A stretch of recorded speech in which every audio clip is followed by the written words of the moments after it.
Welcome to The Last Breakfast. Please enjoy the video. In this video, I will explain how to create an app with Thunkable.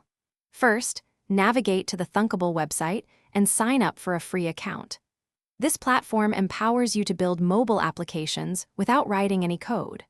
Once logged in, you'll discover a user-friendly interface with a canvas and component palette. You can start your first project in just a few clicks, choosing between a blank canvas or a template. Now, let's design your app's user interface. On the left side, you'll find various components like buttons, text inputs, and images. Simply drag these elements onto your app screen.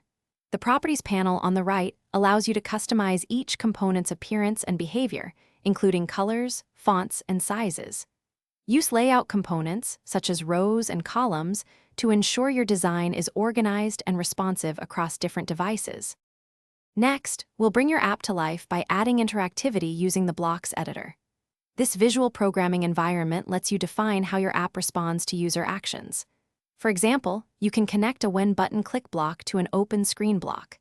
You'll use various categories of blocks, including control, logic, and data, to build complex functionalities.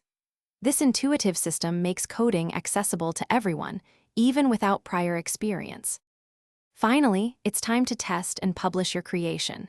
Use the Thunkable Live app on your mobile device to preview your app in real time as you build it. This allows for immediate feedback and adjustments. Once satisfied, you can share your app with friends and family through a simple web link.